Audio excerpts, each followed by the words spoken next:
दोस्तों स्वागत है आपका आपके अपने ही चैनल 100% सिलेक्शन में। कैसे हैं आप? उम्मीद करता हूं आप अच्छे होंगे और अपनी तैयारी बहुत अच्छे तरीके से कर रहे होंगे। दोस्तों जैसे कि आप जानते हैं पिछले एक हफ्ते से क्लास नहीं चल पा रही थी सोम मॉस की। आज मैं आप स्टूडेंट्स के सामने तीसरा लेक्चर लेकर आ चुका हूँ। और दोस्तों जो मैं पढ़ा रहा हूँ इस चीज़ को यानी इसको आप अच्छे तरीके से नोट करते चले ताकि रिवीजन करने में आसानी हो। दिन प्रतिदिन क्लास मिलती रहेंगी, अब इस बात से आप निश्चिंत रहिएगा, है ना। बहुत सारे स्टूडेंट्स की कमेंट भी आ रही थी कि सर आप पढ़ा नहीं रहे हैं, वीडियो अपलोड नहीं कर रहे हैं। तो इसीलिए दोस्त आज से मैं शुरुआत कर रहा हूँ दोबारा से, और एग्ज़ाम के आने से पहले पहले पूरे कोर्स को सही तरीके से कवर करेंगे, है ना।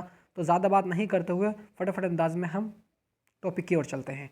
तो दोस्तों हमारा चल रहा था, यानी आज हम पढ़ेंगे टाइप ऑफ स्ट्रेन यानी विकृति के प्रकार। आपको मैं हिंदी में बताऊंगा और इंग्लिश में भी मैं आपको बता दूंगा, है ना।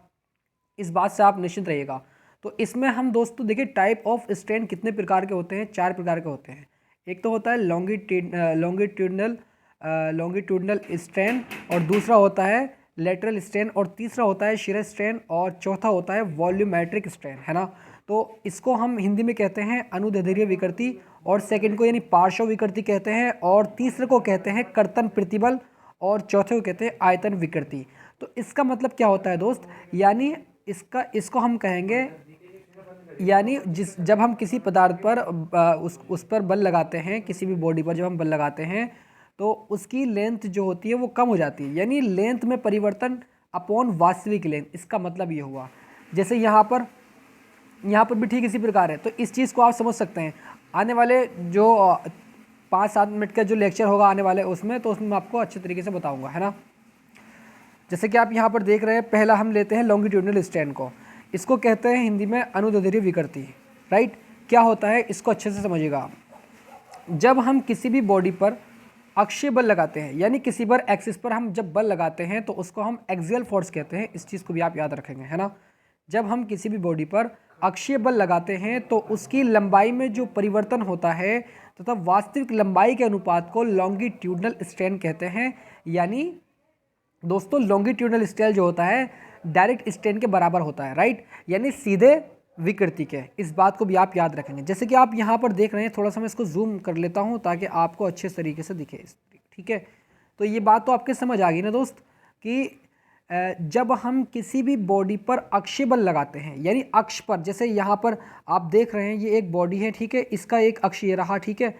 इसके अक्ष पर हम बल लगा रहे हैं, यानी इसको हम खींच रहे हैं बल लगा करके। तो क्या होगा कि इसकी जो डेथ है वो कम हो जाती है और इसकी लंबाई बढ़ जाती है। इस चीज़ को आप अच्छे से जानते हैं, है ना। तो यहाँ पर कहा गया है कि जब हम किसी भी बॉडी पर अक्षीय बल लगाते हैं तो उसकी लंबाई में जो परिवर्तन होता है तथा वास्तविक लंबाई, जो इसकी लंबाई में परिवर्तन हुआ है ये वाला, और इसकी वास्तविक लंबाई, इन दोनों के रेशियो को क्या कहते हैं, लॉन्गिट्यूडनल स्ट्रेन कहते हैं, अनुदैर्ध्य विकृति कहते हैं। इस चीज़ को आप याद रखेंगे दोस्त, है ना।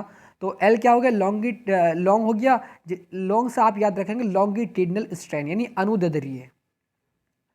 तो इसको रेखीय भी कहते हैं, इस चीज़ को भी आप याद रखेंगे, रेखीय विकृति। इसको हिंदी में हम रेखीय विकृति भी कह सकते हैं, है ना, रेखीय विकृति लॉन्गिट्यूडनल स्ट्रेन को। तो दोस्तों इन सारे नाम को आपको याद होना चाहिए, यानी ये जो हमारे टेक्निकल नाम होते हैं इनके भी आपको अच्छे से पता होना चाहिए, है ना। तो इसका जो फॉर्मूला क्या हो जाएगा, अनुदैर्ध्य विकृति यानी रेखीय विकृति इज इक्वल्स टू लंबाई में परिवर्तन अपॉन वास्तविक लंबाई। ये सारे दोस्त नोट्स आप अपने नोटबुक पर नोट करते चलिएगा, है ना। आप निश्चिंत रहिएगा, इसका मैं नोट्स को टेलीग्राम पर प्रोवाइड करा दूंगा, वहाँ से आप अच्छे से नोट कर सकते हैं। एक दफ़े इसको अच्छे तरीके से देख लीजिएगा, फिर उसके बाद में नोट कर लेना इसको, ठीक है। तो देखिए अनुदैर्ध्य विकृति को हम ई से डिनोट करते हैं, चूंकि ये अनुदैर्ध्य लॉन्गिट्यूडनल है तो इसको हमने कहा विकृति, और लॉन्गिट्यूडनल मतलब LONG लिख दिया इसमें। तो क्या होगा, लंबाई में वृद्धि अपॉन वास्तविक लंबाई। इस चीज़ को आप समझ गए होंगे, है ना, मुझे उम्मीद है। नोट पॉइंट पर आपको क्या लिखना है कि axial tension and compression force को डायरेक्ट लोड भी कहते हैं, है ना। जब हम किसी भी बॉडी पर अक्षीय फोर्स लगाते हैं, उस पर जब हम अक्षीय बल लगाते हैं तो उसमें एक्सियल टेंशन उत्पन्न होता है और कंप्रेशन फोर्स होता है, ठीक है। तो उसको हम डायरेक्ट फोर्स भी कहते हैं। इस चीज़ को भी आप याद रखेंगे, राइट। इसलिए इसके कारण उत्पन्न स्ट्रेन को डायरेक्ट स्ट्रेन भी कहते हैं। क्लियर। सेकंड, आज हम पढ़ने वाले हैं लेटरल स्ट्रेन, राइट। इन चारों को अच्छे से पढ़ेंगे, और भी काफ़ी सारी आज लंबी वीडियो होगी, लेकिन आप दोस्त बने रहिएगा, इसमें सारी चीज़ें आपको क्लियर कर दूंगा। पहला हो गया। अब दूसरा हम हेडिंग हमारा लेटरल स्ट्रेन, इसको हम पार्श्व विकृति कहते हैं। ठीक है। पार्श्व विकृति का मतलब क्या होता है? लंबाई को छोड़कर जो सारी उसमें यानी सब हमारी उसमें लंबाई चौड़ाई में वृद्धि होती है, लंबाई को छोड़ करके, राइट। इस चीज़ को भी आप याद रखेंगे। तो लेटरल स्ट्रेन का मतलब क्या है कि हम अच्छे तरीके से पढ़ लेते हैं, इसको अच्छे तरीके से क्लियर हो जाएगा आपको, इस बात से आप निश्चिंत रहिएगा। पार्श्व विकृति कहते हैं इसको हिंदी में, है ना। किसी वस्तु पर लगे बल की दिशा के लंब रूप व्यास के परिवर्तन तथा वास्तविक व्यास के अनुपात को लेटरल स्ट्रेन कहते हैं। बात समझ आई या नहीं आई? जैसे दोस्त यहाँ पर एक ये हमारी इसमें फिक्स बॉडी है ना। इस पर हमने क्या लगाया? इस पर हमने नीचे की ओर इसको बल लगा करके खींचा। खींचने के बाद क्या हुआ कि इसकी जो हमारी मोटाई थी, इसकी जो थिकनेस थी वो कम हो गई, है ना। डेप्थ इसकी कम हो गई यहाँ पर, राइट। तो क्या होगा कि इस वाले डी में से, यानी ये जो पूरा डी था इसका, यहाँ से इस डेल्टा डी को हम माइनस कर देंगे। ये तो डेल्टा एल है, ये तो इसकी लंबाई में वृद्धि हुई है डेल्टा एल। जो इसकी डेप्थ जी कि यहाँ से लेके यहाँ तक क्या है? डी, है ना। अब जो यहाँ से यहाँ तक आई तो डेल्टा डी इसमें क्या हो गया? वृद्धि हो गई। तो डी माइनस डेल्टा डी कर देंगे तो डी हमारा हो जाएगा, राइट। तो E G T equals to delta D upon D, इस चीज़ को आप याद रखेंगे फॉर्मूले को, राइट। दोस्तों सारी चीज़ें आपको कराता हुआ चलूँगा, है ना। एग्जाम के आने से पहले पहले पूरे कोर्स को सही तरीके से कवर भी करूँगा, है ना। आप अच्छे से पढ़ करके भी अपना आप कर सकते हैं, बहुत ईजी लैंग्वेज में लिखा हुआ है। जैसे कि यहाँ पर देख रहे हैं तीसरा पॉइंट, शेयर स्ट्रेन, इसको हम कहते हैं कर्तन विकृति। क्या मतलब होता है कि किसी वस्तु पर, मैंने शायद आपको पढ़ाया भी है ना, किसी वस्तु पर लगे कर्तन बल, शेयर फोर्स, किसी वस्तु पर लगे कर्तन बल के कारण उत्पन्न विकृति को कर्तन विकृति कहते हैं, है ना। यदि किसी वस्तु पर कर्तन बल कार्य करता है तो इससे उत्पन्न कर्तन प्रतिबल टाउ, इसको हम टाउ से व्यक्त करते हैं। कर्तन प्रतिबल यानी शेयर स्ट्रेस, कर्तन प्रतिबल तथा वस्तु के पदार्थ के कर्तन मापांक जी के अनुपात को कर्तन विकृति कहते हैं। क्या कहा मैंने? आइए हम फॉर्मूले के अकॉर्डिंग इसको पढ़ते हैं। मैंने आपसे कहा कि शेयर स्ट्रेस और मॉडुलस ऑफ रिजिडिटी के अनुपात को क्या कहते हैं? शेयर स्ट्रेन कहते हैं। शेयर स्ट्रेन को हम फाई से व्यक्त करते हैं और शेयर स्ट्रेस को हम टाउ से व्यक्त करते हैं। मॉडुलस ऑफ रिजिडिटी को हम जी से व्यक्त करते हैं। Phi equals to tau upon G, इस चीज़ को भी आप याद रखेंगे फॉर्मूले को, बहुत इंपॉर्टेंट फॉर्मूला है। आने वाले टाइम में न्यूमेरिकल जो आएंगे उसको हम सॉल्व करेंगे, राइट। तो जैसे कि आप यहाँ पर दोस्त देख रहे हैं ना, इसको थोड़ा सा मैं जूम आउट करके यहाँ पर आपको बताता हूँ कि ये क्या है कि देखिए, एक यहाँ पर ये एक फिक्स बॉडी है, ये एक फिक्स बॉडी ये रही है, ठीक है। जब क्या किया, जब इसके अक्ष पर, यानी इसके अक्ष पर हमने इस पर बल लगाया, बल लगाने के बाद खींचा तो ये कुछ इस तरह का हो गया, ये कुछ इस तरह का, है ना। आगे बढ़ाया, कुछ इस तरह का हो गया, तो इसको हमने बी का नाम दिया, इसको बी डैश, जिस पॉइंट तक ये अपना डिफॉर्मेशन हुआ इसका, है ना, तो इसको हमने किया डी डैश, राइट। तो वो ये वाला एंगल जो है, ये वाला एंगल, इसको हम फाई कहेंगे, इसको फाई। अगर हम यहाँ से 10 लगाए, चूंकि 10 क्या होता है भाई? लाल बटे कक्के के अनुसार एल ए एल अपॉन के ए, तो हमारा 10 क्या होता है? लास्ट वाला होता है लंब बटे आधार। लंब क्या है इसका? हमारा लंब, यानी इस कोण के सामने वाली भुजा क्या है हमारी? B B dash. तो B B dash upon A B क्या है हमारा इसमें? यानी ये, यानी आधार, सी आधार हमारा ए बी। इसी प्रकार अगर दोस्त हम यहाँ देखें तो डी डी डैश, ये रहा डी डैश, यानी लंब, लंब के सामने वाली भुजा, अपॉन आधार क्या है? D C. तो डी सी हमारा ये रहा सी डी, है ना। तो दोस्त मुझे उम्मीद है ये चीज़ भी आप समझ चुके होंगे। एक दफ़े हम इसकी जो लिखी हुई है इसको हम पढ़ते हैं एक दफ़ा और। तो किसी वस्तु पर लगे कर्तन बल के कारण उत्पन्न विकृति को कर्तन विकृति कहते हैं। यदि किसी वस्तु पर कर्तन बल कार्य करता है तो इससे उत्पन्न कर्तन प्रतिबल टाउ तथा वस्तु के पदार्थ के कर्तन मापांक जी के अनुपात को कर्तन विकृति कहते हैं। जी को हम मॉडुलस ऑफ रिजिडिटी कहते हैं, मैंने आपको बता चुका हूं। उसके बाद हम नेक्स्ट पॉइंट पर चलते हैं। सॉरी। तो यहाँ पर चौथा पॉइंट दोस्त इसका क्या है कि वॉल्यूमेट्रिक स्ट्रेन, क्या कहेंगे इसको हिंदी में? आयतन विकृति कहते हैं। इस चीज़ को आप याद रखेंगे।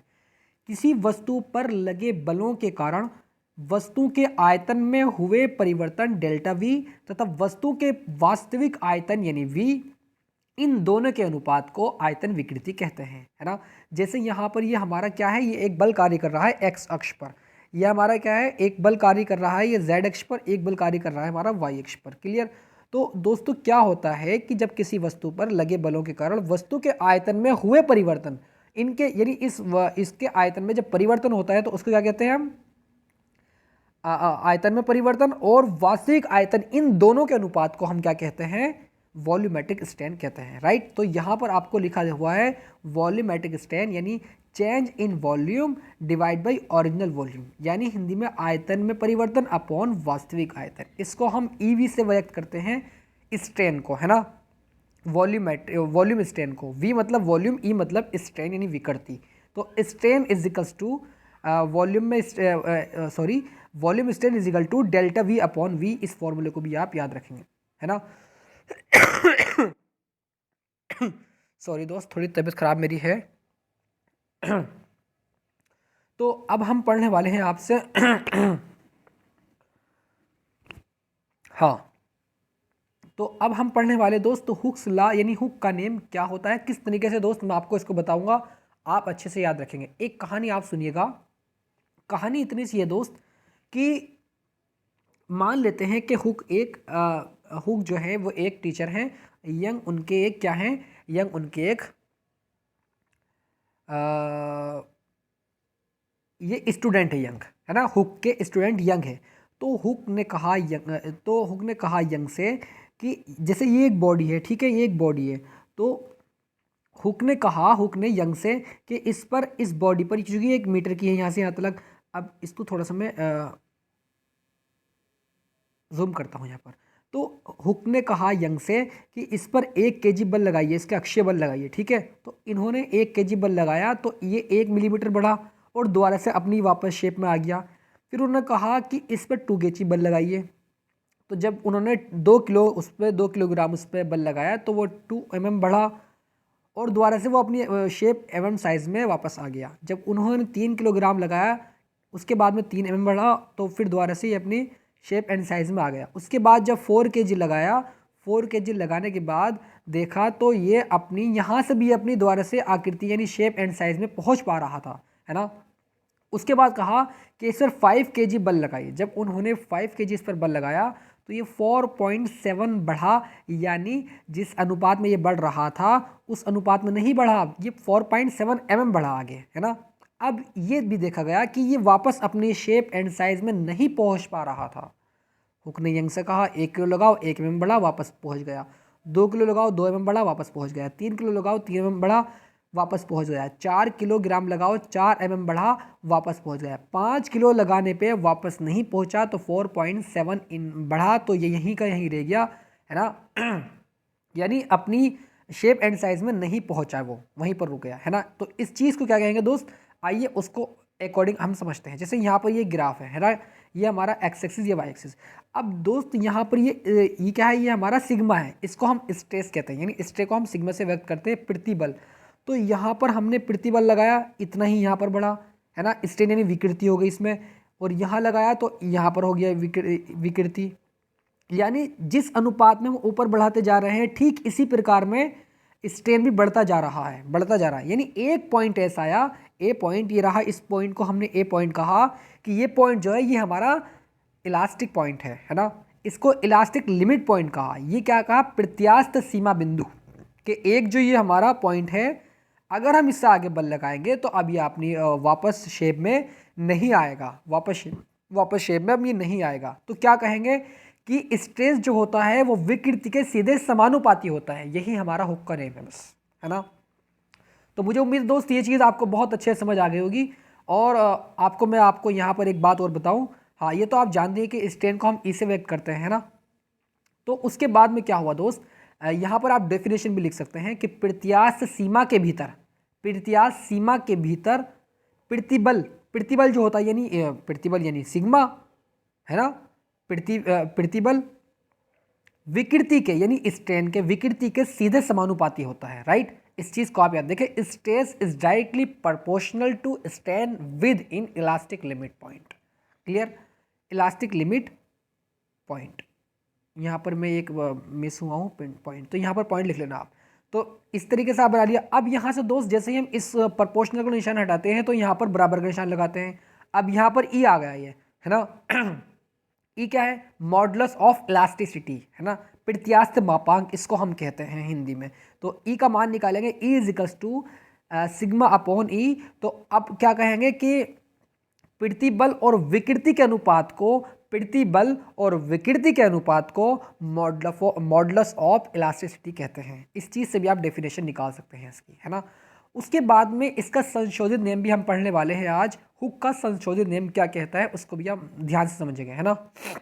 तो दोस्तों क्या हुआ, देख यहाँ पर अब जो उनका जो स्टूडेंट्स था हुक, सॉरी यंग, हुक तो टीचर थे, यंग जो उनका शिष्य था यानी उनका जो स्टूडेंट था, उन्होंने क्या किया कि जब वो अपने वहाँ पर क्योंकि टीचर थे वो, जब वो लंच करने के लिए गए तो उन्होंने उससे आगे यहाँ पर दिखेगा, अभी तो यहाँ तक लगाया था 4 पॉइंट तक, तो यहाँ तक इलास्टिक पॉइंट है इसका, प्रत्यास्थ सीमा बिंदु है वो, है ना, ए पॉइंट कहा था इसको हमने।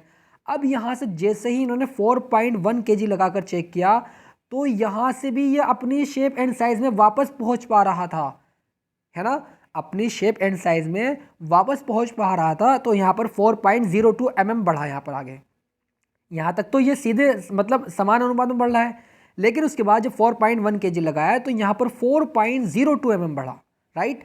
तो यहाँ से यहाँ तक भी इसका क्या है, इलास्टिक पॉइंट है, इलास्टिक पॉइंट है इसका, है ना। तो उन्होंने इनका यहाँ पर भी वो जो नेम था वो गलत सिद्ध हो गया था, यहाँ तक तो ठीक है, इसके बाद में उन्होंने गलत सिद्ध किया था, राइट। अब क्या हुआ कि इसका जो संशोधित नियम था, ये क्या हुआ कि स्ट्रेस जो होती है वो विकृति के सीधे समानुपाती होता है, राइट, मैं आपको बता चुका हूँ।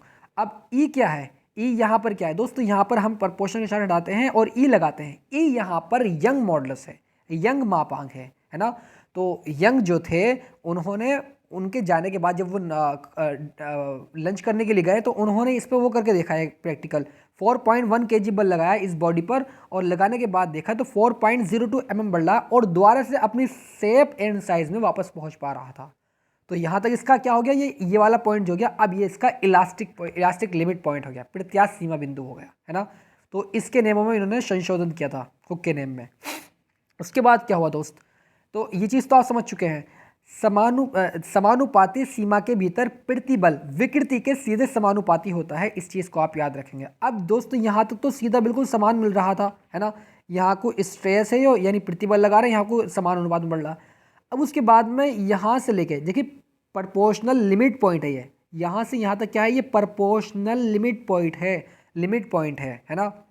उसके बाद जब इन्होंने उसके यानी 4.1 लगाया तो ये दोबारा से यहाँ, अब ये क्या होगा, ये इसका इलास्टिक लिमिट पॉइंट होगा, ये इसका प्रत्यास्थ सीमा बिंदु होगा, ये वाला पॉइंट। अब ये नहीं होगा, अब ये वाला इसका इलास्टिक लिमिट पॉइंट होगा। मुझे उम्मीद है दोस्त मैं आपको अच्छे तरीके से एक्सप्लेन कर पाया हूँ। उसके बाद में हम पढ़ने जा रहे हैं stress strain curve for mild steel यानी तनाव वक्र।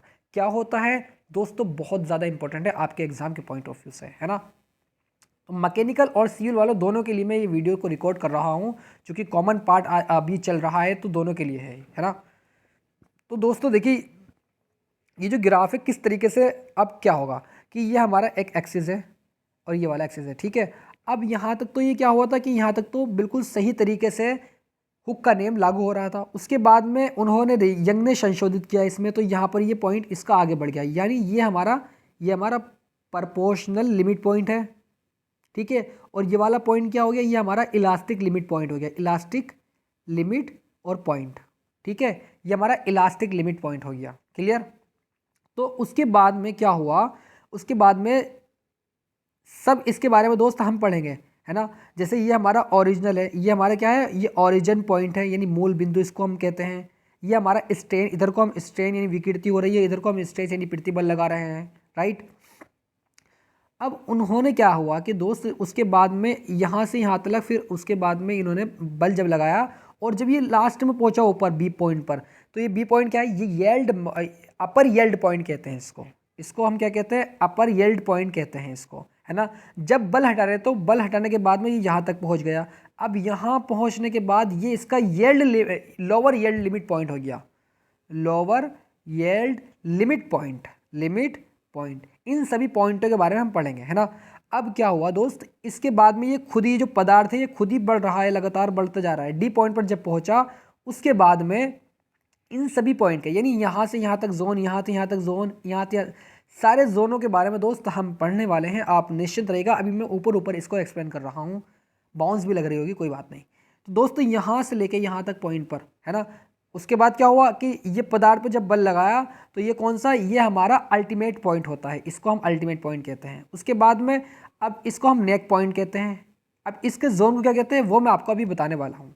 उसके बाद में यहाँ पर हमारा ब्रेकिंग पॉइंट हो जाता है एफ और जी से, ठीक है। तो आइए हम इस जोन को पढ़ते हैं। मुझे उम्मीद है दोस्त ये ग्राफ आप इजीली बना सकते हैं, राइट। तो ओ क्या हो गया, ओ हमारा ओरिजिन पॉइंट हो गया यानी मूल बिंदु हो गया, और ए क्या हो गया, प्रोपोर्शनल पॉइंट, लिमिट पॉइंट हो गया यानी समानुपाती सीमा बिंदु हो गया। ए जो हो गया, ए डैश क्या हो गया, इलास्टिक लिमिट पॉइंट हो गया यानी प्रत्यास्थ सीमा बिंदु। उसके बाद में बी पॉइंट क्या हो गया, अपर येल्ड पॉइंट यानी उच्च पराभव बिंदु। सी पॉइंट जो है हमारा लोअर येल्ड पॉइंट यानी निम्न प्रभाव बिंदु, है ना।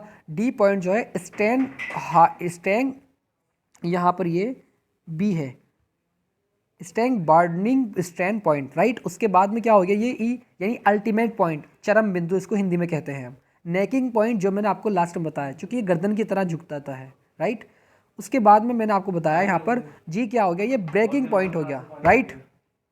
उसके बाद क्या है, यहाँ पे ओ से लेके ए जोन, अब हम पढ़ने वाले हैं ओ से लेके ए जोन, राइट। ओ से लेके ए जोन जो है इसके बीच को हम क्या कहते हैं, उस चीज़ को हम अच्छे से डिफाइन करते हैं, राइट। तो देखिए दोस्त यहाँ पर आपको दिख रहा है प्रोपोर्शनल जोन होता है ये, है ना। यानी इस क्षेत्र में प्रतिबल विकृति के सीधे समानुपाती होता है, यानी हुक का नियम सीधा सही तरीके से लागू होता है। जिस तरीके से स्ट्रेस यानी प्रतिबल बढ़ाते जा रहे हैं उसी प्रकार यानी समान अनुपात में उसका विकृति भी बढ़ती जा रही है, राइट। तो समानुपाती होता है अर्थात हुक का नियम पूर्ण तरह लागू होता है, राइट। अब ए से लेके ए डैश का जोन क्या होगा, इसको हम कहते हैं इम्प्रोपोर्शनल जोन यानी ए समानुपाती क्षेत्र इसको, ठीक है। तो इस क्षेत्र में प्रतिबल विकृति के सीधे समानुपाती नहीं होता, जिसके कारण हुक का नियम पूर्णतः लागू नहीं होता है, राइट। उसके बाद में ओ से लेके ए डैश यानी जोन, इसको कहते हैं हम इलास्टिक जोन, राइट। यानी ए डैश से लेके बी तक, ए डैश से लेके बी जोन को यानी इसको कहते हैं हम इलास्टोप्लास्टिक जोन इसको हम कहते हैं, ए डैश से लेके बी डैश तक। अब इसमें क्या होता है दोस्त कि इस क्षेत्र में पदार्थ की प्रत्यास्थ धीरे धीरे प्लास्टिसिटी में परिवर्तित होने लगती है।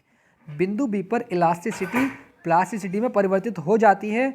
इस बिंदु को अपर येल्ड पॉइंट कहते हैं। इस बिंदु को मैंने आपसे बताया था आपको अपर येल्ड पॉइंट कहते हैं, राइट। उसके बाद में आप यहाँ पर एक बात नोट करेंगे, इसमें हमें लिखा हुआ है कि वे पदार्थ जो अपने स्ट्रेस स्ट्रेन आरेख में येल्ड पॉइंट को स्पष्ट नहीं करते, उसके 2% विकृति पर स्ट्रेस की गणना की जाती है ना, जिसे प्रूफ स्ट्रेस कहते हैं। इस चीज़ को आप याद रखें, 2% स्ट्रेन पर स्ट्रेस जो होता है वो प्रूफ स्ट्रेस कहलाता है। इस चीज़ को आप याद रखेंगे दोस्त।